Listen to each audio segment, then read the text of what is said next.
Жаш балдардын инфекциялык оорулары. Эмне үчүн жаш балдар чүчкүрөт, мурдуларынан суу агат, температурасы көтөрүлөт, жөтөлөт, моюндары ооруйт, ангинасы кармап калат, кулагынан ооруп калат деген эле организмге эмне үчүн кандайдыр бир майда микрожандыктар кирип жаш балдарды кыйнап атат.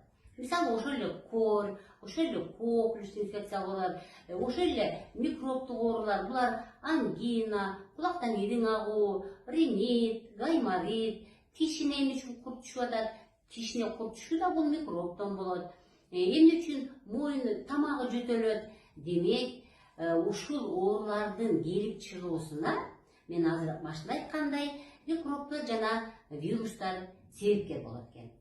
Эми канткенде биз булардан арылабыз. Адамдын организм күчтүү болсо, бул иммунитет деп айтылат. Иммунитети күчтүү болгондо бала аны менен күрөшүп кетмек.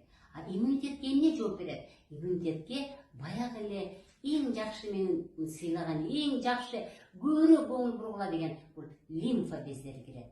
Лимфа бездери биздеги канализация.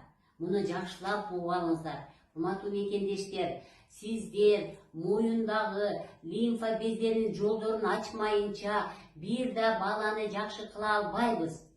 Кан тамырдын ичинде ушул вирус кирет.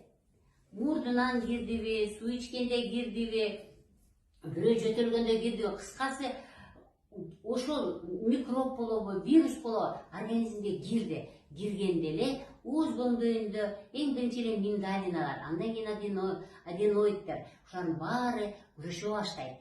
Вирус киреби, микроб киреби, алар күрөшүп кан аркылуу кире баштагандан кийин эле канга сиңет да алар. Кан аркылуу киргенден кийин эле биздин лимфа бездерибиздеги лейкоциттер болобу, лимфоциттер болобу, ушулар чыгып тигилер менен күрөшө баштайт.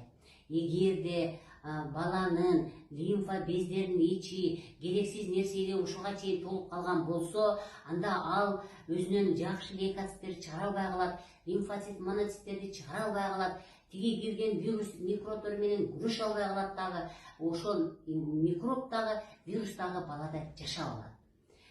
Демек, кантип жакшы кылат экенбиз? Сөзсүз түрдө балага тез-тез ысык суу ичирип туруш керек. Кайнаган суу болбойт, өлүк суу болуп калат. Муздак суу, комната температурадагы сууда болбойт. Сиз аны сөзсүз түрдө фильтрден алдыңызбы, таза сууну алып келдиңизби, аны сөзсүз түрдө 40-50 градуска чейин ысытып туруп, термоска коюп, балага ысык ичире бериңиз. Себеби ысык суу тезирээк кан тамырга кирет дагы, баягы кирип алган микроб болобу, вирус болобу, канды койлатып салышат да. Ысык суу менен биз канды суйта баштайбыз. Анан температура чыкпай баштайт. Мындан тышкары сөзсүз түрдө лимфа бездерине массаж жасаңыз. Мен 5 күнүгү деп дайым айтып келем. Ошол 5 күнүгүнүн эң сонуну бул лимфа бездерине массаж жасоо, лимфодренажный массаж жасоо. Денени 3-кө бөлүп жасаш керек. Демек, биринчи бөлүк сөзсүз түрдө мына баш жана моюнда дагы лимфалар түзүш керек экен.